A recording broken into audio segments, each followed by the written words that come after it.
Friends అందరికీ నమస్కారం. Welcome back to Taj cooking. నేను మీ శంషాద్ని.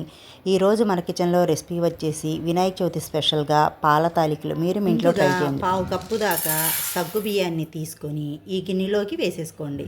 ఈ సగ్గు బియ్యాన్ని మనం నానబెట్టుకోవాలి. శుభ్రంగా ఒక్కసారి కడిగేసుకొని శుభ్రంగా కడిగాక నీళ్లు పోసి ఒక అరగంట సేపు నానబెట్టుకోవాలి. ముందుగా బెల్లాన్ని కరిగించుకుందాం. ఒక కప్పు దాకా బెల్లం తురుమును వేసుకోండి. హాఫ్ కప్పు దాకా నీళ్ళని వేసుకుందాం. హాఫ్ కప్పు నీళ్లు పోసుకొని ఈ బెల్లాన్ని కరిగించుకోవాలి. స్టవ్ మంటను లో టు మీడియం ఫ్లేమ్లో పెట్టుకొని బెల్లాన్ని కరిగించుకుందాం.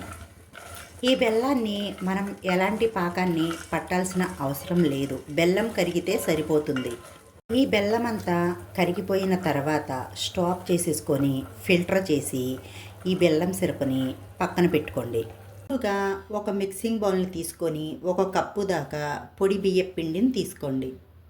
ఇక్కడ నేను పొడి బియ్య పిండిని తీసుకున్నానండి. పావు టీ స్పూన్ దాకా ఉప్పు, ఒక టీ స్పూన్ దాకా బెల్లం తురుము వేసుకుంటే మనం తాలికలు తినేటప్పుడు చాలా స్వీట్గా అనిపిస్తుంది. ఈ బెల్లం తురుము వేసి వీటి అన్నిటినీ బాగా కలిపి ఈ పళ్ళాన్ని కాసేపు పక్కన పెట్టేయండి. ఇప్పుడు ఒక చిన్న బౌల్ని తీసుకొని అందులోకి 2 టేబుల్ స్పూన్ దాకా మళ్ళీ పొడి బియ్య పిండిని వేసుకోండి. ఈ పిండిలో పావు కప్పు దాకా నీళ్ళని వేసుకొని బాగా కలిపి ఎలాంటి ఉండలు లేకుండా లిక్విడ్గా తయారు చేసుకోండి. ఇలా కలుపుకున్న ఈ బియ్యపిండి వాటర్ని కాసేపు పక్కన పెట్టేసుకుందాం. స్టవ్ మీద ఇంకొక గిన్నెని పెట్టుకొని అరకప్పు దాకా నీళ్ళని వేసుకోండి. ఇక్కడ మీరు అన్ని ఇంగ్రీడియంట్స్ ఒకే కప్పుతో కొలుచుకోవాలి, అది గుర్తుంచుకోండి. నీళ్లు వేసుకున్న తర్వాత మూతను పెట్టేసి ఈ నీళ్ళని మనం మరిగించుకోవాలి. నీళ్లు కాగేంత వరకు మరిగించుకోండి. ఇలా బాయిల్డ్ అవుతున్నప్పుడు మనం ముందుగా కలిపి పెట్టుకున్న ఈ బియ్యపిండి నీళ్ళని వేసేసుకోండి. ఈ బియ్యపిండి నీళ్ళు ఉన్నాయి కదండి, అవి అన్నీ వేసేసాక ఇవి దగ్గర పడేంత వరకు ఉడికించుకుందాం. ఇక్కడ చూపిస్తున్న విధంగా కాస్త క్రీమీగా కాస్త తిక్కుగా అయ్యేంత వరకు ఉడికించుకొని స్టాప్ చేసేసుకోండి. దీనిని మనం ఇందాక కలిపి పెట్టుకున్న బియ్యపిండిలో వేసి కొంచెంగా వేసుకుంటూ మనం మురుకుల పిండిని ఏ విధంగా కలుపుకుంటామో ఆ కన్సిస్టెన్సీలో కలుపుకోవాలి. ఒకేసారి వేయొద్దు, పిండి అనేది పలచగా అయిపోతుంది. కొద్దిగా వేసుకుంటా కలుపుకోండి. ఇలా మరీ పలచగా కాకుండా మరీ గట్టిగా కాకుండా ఈ కన్సిస్టెన్సీలో కలుపుకోవాలి.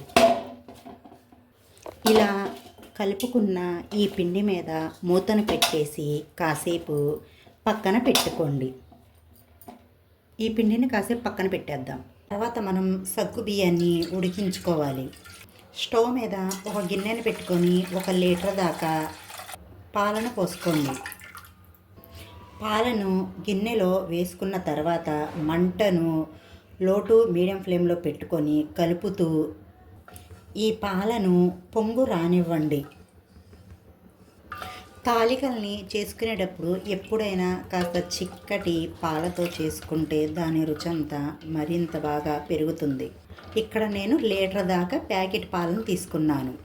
పాలని ఇలా మరిగించాక మనం ముందుగా నానబెట్టుకున్న ఈ సగ్గు బియ్యాన్ని నీళ్లతో సహా వేసేసుకొని ఒక్కసారి కలిపేసుకుందాం. లో ఫ్లేమ్లో పెట్టుకొని గరిటెతో కలుపుతా ఉడికించుకోవాలి.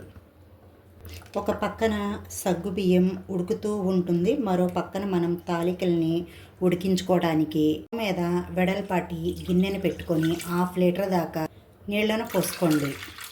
ఈ కప్పుతో 2 కప్పుల దాకా నీళ్ళను పోసుకున్నాను నేను. నీళ్లను వేసిన తర్వాత మూతను పెట్టేసి ఈ నీళ్ళని మరిగించుకోవాలి.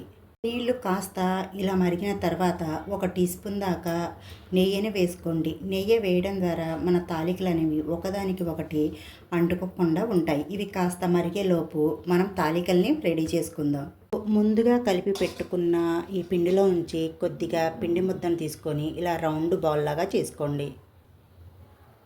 ఇప్పుడు ఈ బాల్ని ఏదైనా పీట మీద కానీ ఏదైనా ప్లేట్ మీద కానీ ఇలా తాలికల్లాగా రెడీ చేసుకోండి. మీరు కావాలంటే ఇలా అయినా చేసుకోవచ్చు ఫ్రెండ్స్, చేత్తో, లేదా అంటే మనం చక్రాల గిద్దెతో అయినా చేసుకోవచ్చు. చక్రాల గిద్దెతో కూడా ఎలా చేసుకోవాలో ఆ ప్రాసెస్ కూడా మీకు చూపిస్తాను. ఇలా రెడీ చేసుకున్న ఈ తాలికని ప్లేట్లో పెట్టేసుకుందాం. ఇలాంటి ప్లేటును తీసుకోండి. కొద్దిగా ఆయిల్ని అప్లై చేసేసి ఈ పిండి ముద్దని ఈ చక్రాల గిద్దెలో పెట్టేయండి. మూతను పెట్టేసి సైడు మన నీళ్లు కూడా మంచిగా మరిగిపోయాయి. ఈ మరుగుతున్న ఈ నీళ్ళల్లో తాలికల్ని వేసి, ఇవి చేత్తో ఒత్తుకున్న తాలికలండి. ఇప్పుడు మనం ఈ చక్రాల గిద్దతో కూడా వేసేసుకుందాం ఈ తాలికల్ని.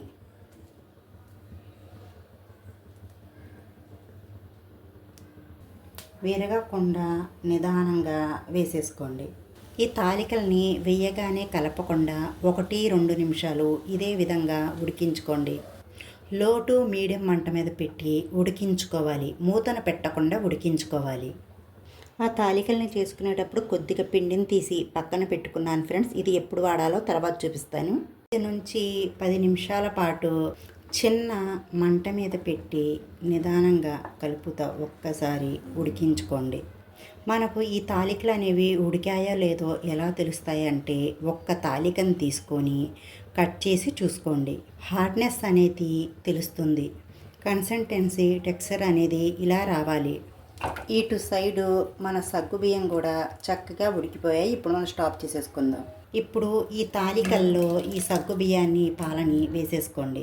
సన్నని మంట మీద కలుపుతూ 1-2 నిమిషాలు ఉడికించుకోండి. పక్కన తీసి పెట్టుకున్న పిండి ముద్ద ఉంది కదా ఫ్రెండ్స్, దాంట్లో కొద్దిగా నీళ్ళను వేసుకొని కలుపుకొని దీంట్లో వేసేసుకోండి. ఇలా వేయడం వల్ల చిక్కదనం వస్తుంది. ఒక 5 నిమిషాలు చిన్న మంట మీద పెట్టి ఉడికించుకొని ఇలా చిక్కగా తిక్కు కన్సిస్టెన్సీ వచ్చాక స్టాప్ చేసేసుకోండి. పక్కన పెట్టుకోండి.